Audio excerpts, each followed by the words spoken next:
জামপুর পশ্চিমপাড়া কেন্দ্রীয় জামে মসজিদের উন্নয়ন করে যুব সমাজের উদ্যোগে 22তম বার্ষিক ওয়াজ মাহফিলের আজকের সম্মানিত সভাপতি ও মেহমান আলহাজ সুমন আহমেদ, এখানে উপস্থিত আছেন আজকের যারা ইসলামের কথা বলবেন, ইসলামের উপরে আলোচনা করবেন, সেই বিশিষ্ট ইসলামিক চিন্তাবিদগণ উপস্থিত আছেন, এলাকার মুরব্বী ও আমার ভাইরা, আসসালামু আলাইকুম। আসলে বক্তৃতা দেওয়ার আমার দিতে গেলে অনেক সময় লাগে, আমার সময়ও কম, কারণ আমি রাত্র বেশি জাগি না, 10:30টার মধ্যে আমি ঘুমাই যাই। তো আজকেও পারবো না, আমি 8টা 7:30টার মধ্যে আমার খাওয়া শেষ হয়ে যায়। তো ওই জন্য আমি খুব বেশি কথাও বলবো না, কারণ আমি আবার ঘুম থেকে উঠি 4:30টায়। তো এর ভিতরে আর আমি ঘুমাই না, ওই গাড়িতে যদি 15 মিনিট সময় পাই এতটুকুই ঘুমাই। তো আমি খুব সংক্ষিপ্ত আকারে কিছু কথা বলবো। যে আমার সামনে যে হুজুর আছেন তার আগে যে একটা বক্তব্য দিয়ে গেছেন, আমি খুব মনোযোগ দিয়ে শুনছি। আব্দুল্লাহ মামুন সাহেব যে কাদিয়ানীদের ব্যাপারে একটা বক্তব্য দিয়েছেন উনি। তো বক্তব্যটা যে কাদিয়ানীরা শুধু রাষ্ট্রীয়ভাবে যে করলে হবে তা না, এটা আগে সমাজ ব্যবস্থাকে করতে হবে, সমাজ থেকে প্রতিরোধ করে নিতে হবে। আমি আজ থেকে 7-8 বছর আগে বা 10 বছর হবে, আমি 5 জন আদিয়া দিতেছিলাম একদিন জুমার নামাজের দিন। তো ওই একটা মসজিদে ঢুকে গেলাম জুমার নামাজের সময়, গাড়িটা থামায়। তো ওদের সাথে আর নামাজে আমি কোনো মিলাইতে পারি নাই, তারা কেন এইভাবে নামাজ পড়তেছে। আমি পরে একটা পুরোপুরি আমি একটা নতুন পরিবেশে পড়ে গেলাম। তো পরে আমি নামাজটা শেষ করে ওদেরকে জিজ্ঞাসা করলাম, এরা কারা, এইভাবে কেন নামাজ পড়তেছে। তখন আমাকে বললো যে পুরো মসজিদটা হলো কাদিয়ানীদের। তো আমি ওইখানে যারা কিছুক্ষণ পর্যবেক্ষণ করলাম, পর্যবেক্ষণ করার পরে আমার ওইখানে এটা নিয়ে চিন্তা করলাম, একটু গবেষণা করলাম, দেখলাম ওইখানে হত দরিদ্র এবং নিরক্ষর লোকগুলাকে তারা কাদিয়ানী বানাইতেছে, হত দরিদ্র এবং টাকার লোভ দেখায়। তো এই জিনিসটা শুধু একটাই মাত্র কারণ, টাকার লোভ দেখাইছে এবং হত দরিদ্র তাদেরকে টাকা দিতেছে, তারা নামাজে আসতেছে। আসলে এটা তো তারা মুসলমান না, এইভাবে কিন্তু একটা মুসলিম তৈরি করা যায় না, এইভাবে আল্লাহর প্রেমী বান্দা তৈরি করা যায় না, এটা কখনই হইতে পারে না। তো আপনারা সমাজ ব্যবস্থায় যারা এই ধরনের করে, আপনারা তাদেরকে বুঝান, তুমি কোত্থেকে আসছো, কেন আসছো, কিভাবে আসছো। আমি কোরআনে পড়েছি যে নবী, আমার নবী একমাত্র বিশ্বনবী হযরত মুহাম্মদ সাল্লাল্লাহু আলাইহি ওয়াসাল্লাম, আল্লাহ কি বলছে কোরআনে, বলছে যে আমার এই নিরক্ষর রাসূলের আদেশ নির্দেশ এবং তার যে চলাফেরা, এটা যারা মেনে নিবে আমি তার জন্য হয়ে যাব, আর কিছু লাগবে না। এটা পরিষ্কার কোরআনে আল্লাহ বলেছে। তার নবী নাই, নবী আসে, এই সমস্ত ফালতু কথাবার্তা এগুলো একেবারে ভুল, এগুলো একেবারেই ভ্রান্ত। তারা যে পালন করতেছে, কার জিনিসগুলা পালন করতেছে এটা আমাকে বলে। তারা নবীর সুন্নত কি পালন করতেছে না? 80% পালন করতেছে, আবার বলতেছে যে আমরা তার মানি না। কি মানে না? একটাই মানে না, সেটা হলো ওনার সুন্নত গুলি তারা পড়ে না, খালি 2 রাকাত 4 রাকাত ওই ফরজ করে চলে যায়। সুন্নত বাদ দেয়, নবীজির চলাফেরা কি তারা মানে না? তারা দাঁড়িয়ে রাখতেছে, এটা কি নবীর সুন্নত না? সুন্নত না?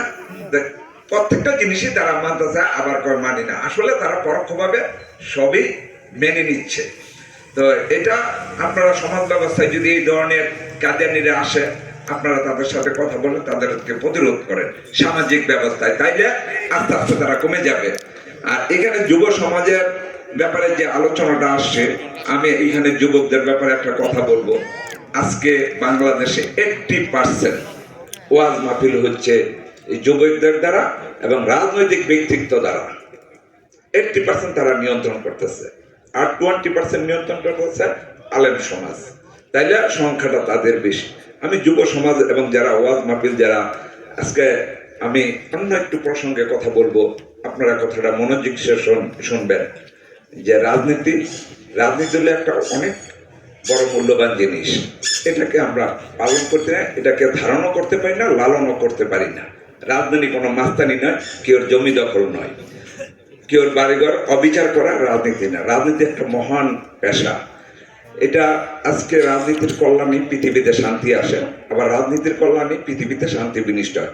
আমার নবীও এই রাজনীতি করে গেছে, আপনারা জানেন। তো আজকে রাজনীতিবিদদের মধ্যে মানুষ আশা কি করে? সমাজে শান্তি প্রতিষ্ঠা হোক, ন্যায় বিচার পাক মানুষ, দরিদ্র মানুষ যারা ক্ষতিগ্রস্ত তাদের পাশে যেন আমরা দাঁড়াই। এটা হলো রাজনীতির মূল উদ্দেশ্য। আজকে আমি এই যারা রাজনীতি করে, যারা রাজনৈতিক বা যুব সমাজকে আমি বলবো, পৃথিবীতে একমাত্র যুব সমাজই সবকিছু চেঞ্জ করতে পারে। আপনারা দেখেছেন কিছুদিন আগে সরকার পরিবর্তন হয়েছে, এটা যুবকদের ছাত্রদের আন্দোলনই। আজকে যদি সমাজে ন্যায় প্রতিষ্ঠা করতে হয় তাহলে যুবকদের দ্বারাই একমাত্র সম্ভব।